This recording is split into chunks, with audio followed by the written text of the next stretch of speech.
Serial तुम देना साथ मेरा, यहाँ पर रक्षित और अपराजिता, इनकी नोक-झोंक और केमिस्ट्री देखकर ना आपको भी हमारे कुमकुम भाग्य के अभिप्रज्ञा याद आ जाएंगे। आई मीन ऑफ कोर्स इनको देख के वैसे ही याद आ जाते हैं, लेकिन फिलहाल तो इनका ऑन स्क्रीन प्रेजेंस भी उस रिलेशनशिप की केमिस्ट्री को याद करने पर मजबूर कर रहा है।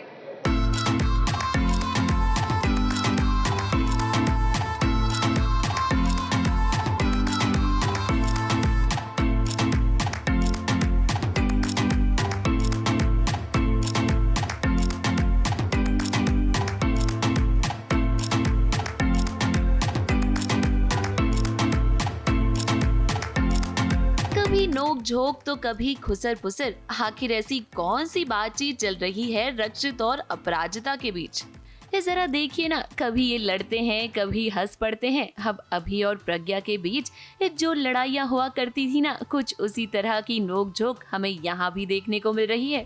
अब यहाँ रक्षित से मदद लेने की कोशिश कर रही है अपराजिता, मगर सवाल ये है कि ऐसा हुआ क्या है जिसकी वजह से ये अपराजिता रक्षित की मदद लेना चाहती है। अब देखिए, ये बात तो आप अच्छे से जानते हैं कि ईरा अपराजिता को बिल्कुल भी पसंद नहीं करती है।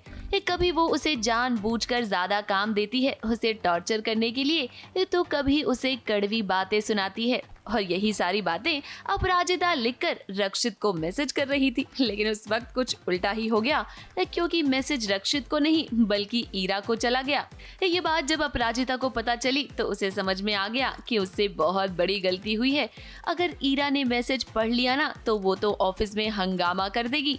अपराजिता को अच्छे से पता है कि अगर ईरा को कोई समझा सकता है तो वो है रक्षित। मैं अपराजिता को बहुत सारा काम दे रही हूँ, क्योंकि मैंने ठान लिया है कि कैसे भी करके मुझे उसको ऑफिस से निकालना है। तो मैं उसको रियल डील बता रही हूँ कि एक फ़ैशन हाउस में काम करने का कितना प्रेशर होता है। तो बस वही है, लेकिन रक्षित बीच बीच में आके उसको बचा रहा है, विच आई एम नॉट लाइकिंग। तो फ़िलहाल तो हम बस वो चेज़ माउस और वैसा टाइप सी कर रहे हैं। तो लेट्स सी कब तक वो बचती है मेरे चुंगल से। रक्षित बाबू ने सोचा कि यहाँ अपराजिता को उसकी मदद की जरूरत है, तो क्यों ना थोड़ा ड्रामा किया जाए। अब ड्रामा करते करते इतना ज्यादा हो गया कि दोनों के बीच नोक-झोंक होने लगी। खैर कोई बात नहीं, आखिर में अपराजिता की मदद करने को तैयार हो गया रक्षित। अब देखिए, कहानी में ना अपराजिता, रक्षित और ईरा के बीच का जो लव ट्रायंगल चल रहा है, उसे देखने में दर्शकों को खूब मजा आएगा। ईरा को तो ये बात अभी तक नहीं पता कि अपराजिता शादीशुदा है और अब उसका डिवोर्स भी होने वाला है। हाँ, तो मुझे नहीं पता कि वो डिवोर्स पेपर्स है, लेकिन तब मैं देख नहीं पाती हूँ कि, क्योंकि अभी तक मुझे नहीं पता है कि अपराजिता डिवोर्स्ड है और रक्षित सेफ है। लेकिन अब क्या होता है देखते हैं।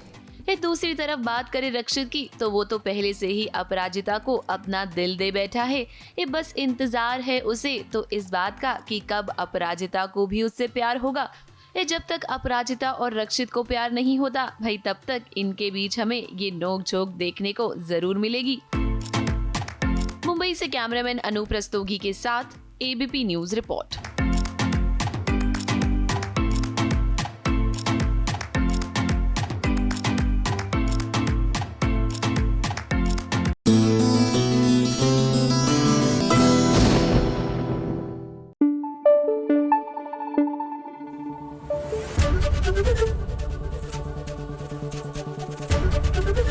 एबीपी न्यूज आपको रखे आगे।